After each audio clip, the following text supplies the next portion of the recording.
প্রিয় শিক্ষার্থীবৃন্দ, আমার এক ছাত্র কমেন্ট করেছিল অনুশীলনী 2.1 এর 8 অঙ্কটি করে দেওয়ার জন্য। তো 8 পথে দেয়া আছে কি, 8 পথে দেয়া আছে p সমান a এবং q সমান হচ্ছে bc। তো আমাকে কি বের করতে হবে p ক্রস q।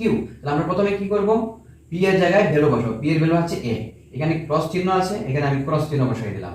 তারপর হচ্ছে q, q এর ভ্যালু বসাবো আমি bc। এখন এই ক্রসের মানে কি? ক্রসের মানে হচ্ছে আমরা একটা জোড়া করব।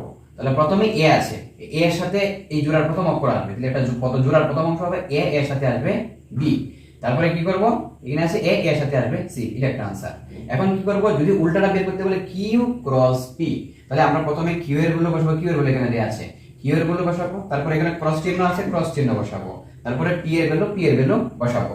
এবার দেখো, আমরা প্রথমেই বলেছি যদি ক্রস প্রোডাক্ট, এটাকে বলা হয় কি ক্রস। যদি ক্রস থাকে তাহলে প্রথমে আর শেষে থাকবে সেকেন্ড ব্র্যাকেট, আর মাঝে থাকবে ফার্স্ট ব্র্যাকেট।